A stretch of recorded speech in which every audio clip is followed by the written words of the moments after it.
छात्रों नमस्कार। आज हम बात करेंगे लोदी वंश की, जिसने दिल्ली सल्तनत में 1451 से 1526 तक शासन किया। दिल्ली सल्तनत के समय में वहाँ पर राज करने वाला लोदी वंश पांचवा वंश था। इससे पहले हम गुलाम वंश, खिलजी वंश, तुगलक वंश और सैयद वंश की चर्चा कर चुके हैं। आज हम लोदी वंश की चर्चा करेंगे। लोदी वंश 1451 से 1526 तक चला। इसका संस्थापक बहलोल लोदी था, जिसने 1451 से 1489 तक शासन किया। उसके पश्चात उसका पुत्र सिकंदर लोदी शासक बना, जिसने 1489 से 1517 तक शासन किया। इसके पश्चात लोदी वंश का अंतिम शासक इब्राहिम लोदी गद्दी पर बैठा, जिसने 1517 से 1526 तक दिल्ली सल्तनत पर शासन किया। 1526 में पानीपत के प्रथम युद्ध में मुगल शासक बाबर ने इब्राहिम लोदी को पराजित करके भारत में मुगल वंश की स्थापना की। तो छात्रों, आज हम लोदी वंश के बारे में बात करेंगे, आपसे चर्चा करेंगे। सर्वप्रथम हम आते हैं, लोदी थे कौन। कुछ इतिहासकार कहते हैं कि लोदी तुर्क थे, लेकिन अब सर्वसम्मति से यह मत स्थापित हो गया है कि लोदी लोग पठान थे और दिल्ली पर शासन करने वाले ये लोग प्रथम अफगान लोग थे। इतिहासकार डो व ब्रिग्स ने यह सिद्ध करने का प्रयास किया था कि कुतुबुद्दीन ऐबक से लेकर इब्राहिम लोदी तक जितने भी मुस्लिम शासकों ने दिल्ली पर राज्य किया वे सब अफगान थे। पर आज उनकी यह धारणा मान्य नहीं रही है। 19वीं सदी के उत्तरार्ध से यह प्रमाण युक्त माना जाने लगा है कि दिल्ली की गद्दी पर बैठने वाला प्रथम अफगान बहलोल लोदी था। यानी ये लोग अफगान थे, पठान थे। 14वीं सदी तक अफगान जाति उल्लेखनीय नहीं बनी थी। हालांकि उनका भारत आना बहुत पहले से ही आरंभ हो गया था।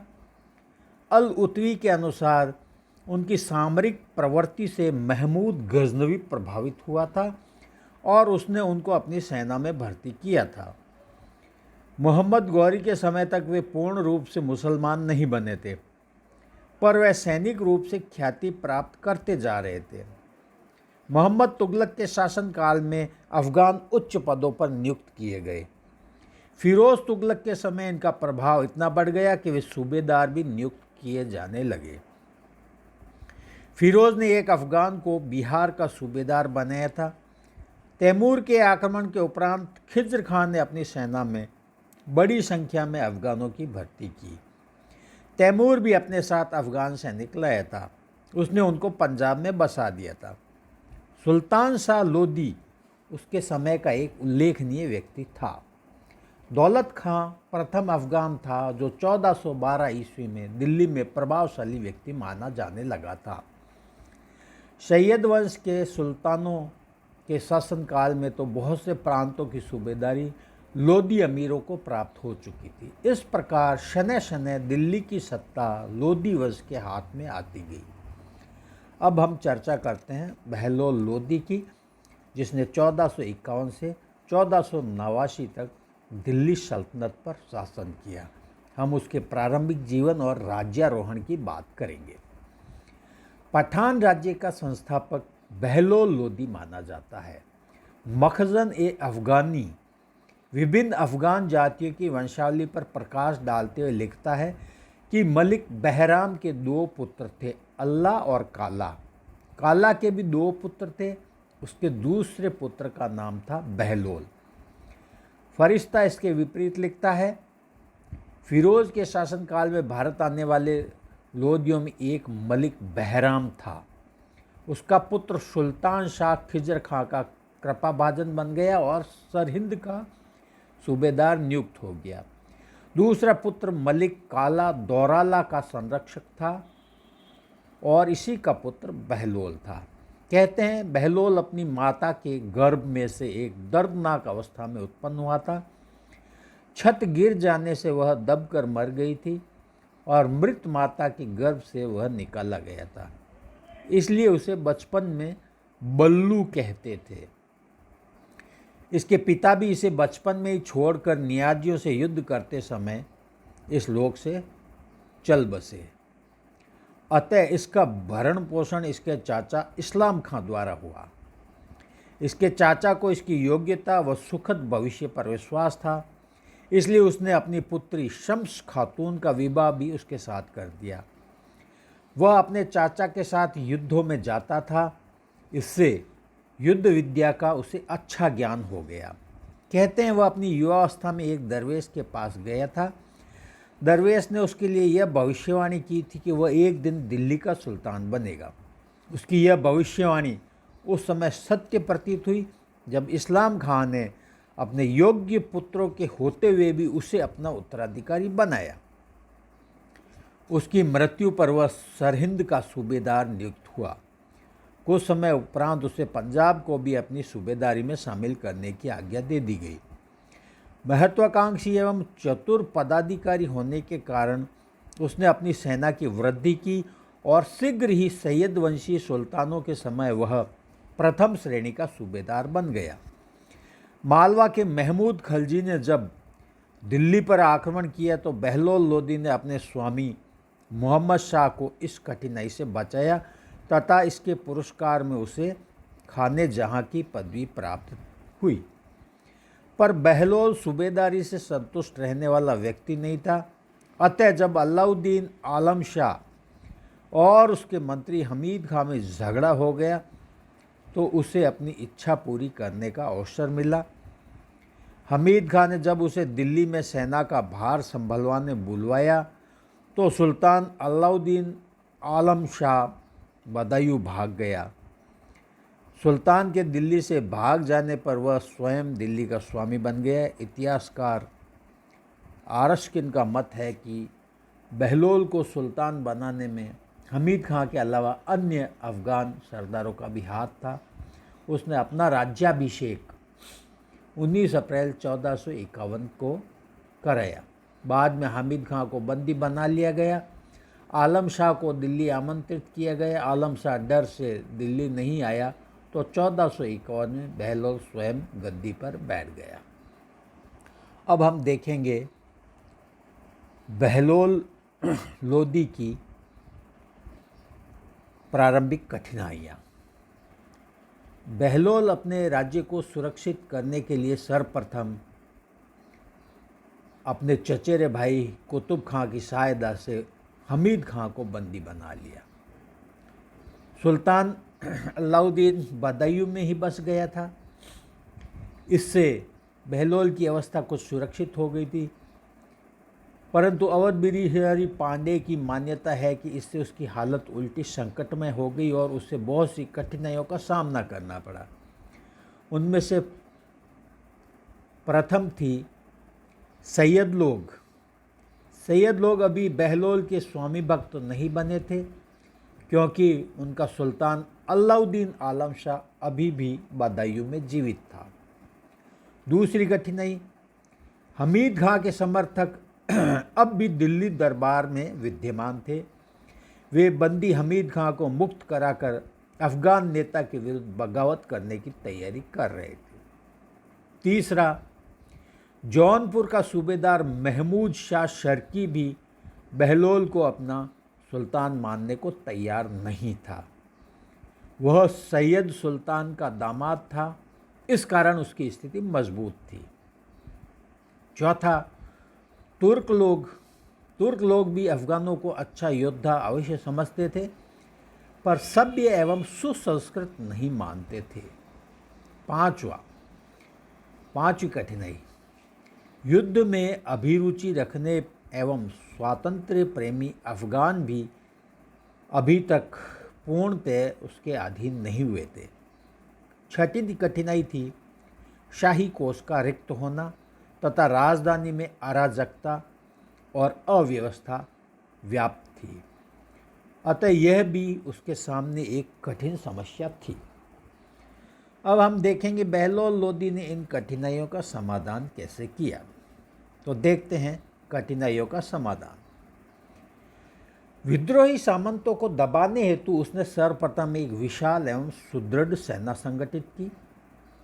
सेना में सैनिक तथा उच्च अधिकारी भी विश्वसनीय अफगान ही रखे गए।